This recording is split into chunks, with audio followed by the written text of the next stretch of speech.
ఒకరోజు అర్జునుడు శ్రీకృష్ణుడితో ఇలా అన్నాడంట, కృష్ణ, మీరు ఒక పదం, నాకు ఒక విలువైన పదం ఒకటి రాయాలి. అది సంతోషంలో ఉన్న వాళ్ళైనా బాధలో ఉన్న వాళ్ళైనా కూడా ఇద్దరు కూడా సంతోషపడేలా ఉండాలి. ఇద్దరు కూడా దాన్ని మంచిగా అర్థం చేసుకునేలాగా ఉండాలి.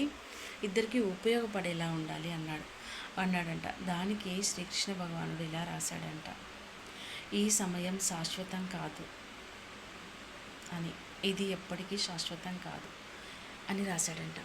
అప్పుడు బాధలో ఉన్న వాళ్ళు చూసి దానికి ఆనందపడిపోయారు.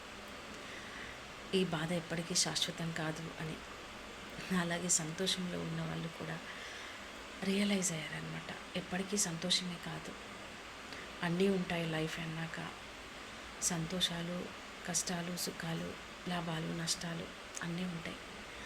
అన్నిటినీ ఎదుర్కొంటూ ముందుకు పోవాలి, అదే జీవితం. ఎందరో ఎందరో ఎందరో అడ్డంకులు వస్తూనే ఉంటాయి. అవన్నీ తోసేసుకుంటూ ముందుకు వెళ్ళిపోవాలి. అప్పుడే లైఫ్ బాగుంటుంది. అడ్డంకులు లేని జీవితం ఎవరిది ఉండదు. ఎదుర్కొన్నప్పుడే కదా నువ్వు ఒక బలమైన వ్యక్తివి అని తెలిసిపోతుంది. నాకైతే అట్లనే అనిపిస్తుంది అనమాట. సాఫీగా సాగిపోతే దాంట్లో ఎవరేంది, ఎవరి గుణాలు ఏంటి, ఎవరు ఎలాంటి మనుషులు అని నువ్వు తెలుసుకునే అవకాశం ఉండదు. సమస్యలు ఎదురైనప్పుడే పరిష్కారం కోసం వెతుకుతాం. అప్పుడే నీ యొక్క మెదడు పనిచేస్తుంది, గుండె ధైర్యం వస్తుంది, నలుగురితో మాట్లాడే శక్తి వస్తుంది.